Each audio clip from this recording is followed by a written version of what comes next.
आज हूँ पवित्र सावित्री अमावास्या। प्रत्येक विवाहित महिला यह दिनटी खूब गुरुत्वपूर्ण तथा महान होता है।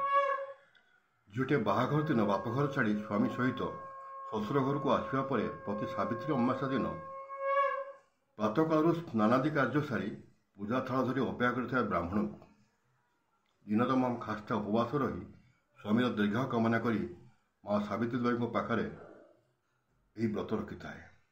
पूजा शेष होगा पर स्वामी और परिवार को गुरुजन मान समस्त को प्रणाम करी शरबत पी व्रत भंग करता है।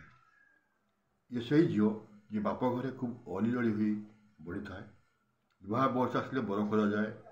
विभिन्न बरपक्ष लोक आसी परीक्षा निरीक्षार प्रश्न बाण में जर्जरित कर शेष यौतुक विनिमय झीट को निज घर को बोहू कर नहीं था। सेठार तार जीवन ढांचा बदली जाए। से पलटि जाए समस्त बोलकरा मेसीन टी। अनेक निर्यातनार शिकार होता है। निज उपास रही अन्न को बेले बेले परिवार भी खटी चली था। देह खराब हेले भी खटणु निवृत्ति मिले ना।